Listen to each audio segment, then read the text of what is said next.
నమస్తే, welcome to iDream. నేను మీ మాధురి. గంజాయి మత్తులో కొందరు దుర్మార్గులు ఓ యువతిని అత్యాచారం చేసిన ఘటన ఏపీలో కలకలం రేపింది. ఈ కేసులో 3 నిందితులను 48 గంటల్లోపు అరెస్ట్ చేశారు. నిందితులు అదే గ్రామానికి చెందిన రౌడీ షీటర్లు కాగా హత్య చేసినట్టు పోలీసుల విచారణలో ఒప్పుకున్నారు.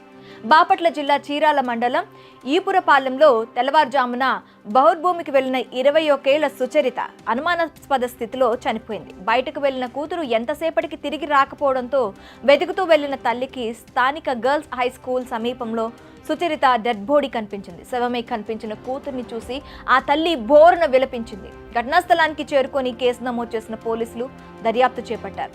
బాపట్ల ఎస్పీ వకుల్ జిందాల్ పర్యవేక్షణలో నిందితులు పట్టుకునేందుకు 10 బృందాలు ఏర్పాటు చేశారు.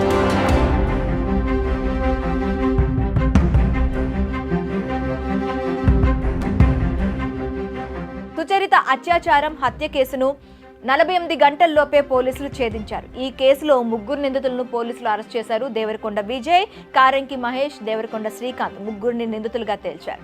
గంజాయి మత్తులో అగాత్యానికి పాల్పడినట్లు 2 యువకులు వారికి సహకరించి మరో యువకుడిని పోలీసులు అదుపులోకి తీసుకున్నారు.